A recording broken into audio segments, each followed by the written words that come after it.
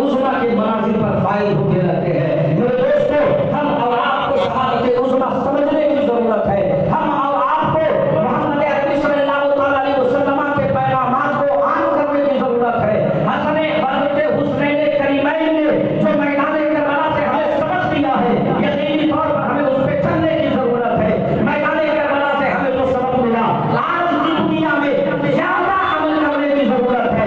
جبکہ پوری دنیا ہمارے خلاف ہے تو ہمیں بھی حسین کی طرح چٹان بن جانا پڑے گا اور اپنا گھر اونچائے اٹھا دینا پڑے گا، اپنی جان کٹ جائے کرا دینی پڑے گی، مگر اسلام کے جھنڈے کو شروع ہونے سے بچانا پڑے گا۔ ان چند جملوں کے ساتھ میں اپنی بات کو ختم کرتا ہوں۔ اللہ تبارک و تعالیٰ ہم سب کو اس پہ عمل کرنے کی توفیق عطا فرمائے۔ وآخر دعوانا ان الحمدللہ رب العالمین، استغفر اللہ ربی من کل ذنب واتوب الیہ۔ السلام علیکم ورحمۃ اللہ وبرکاتہ۔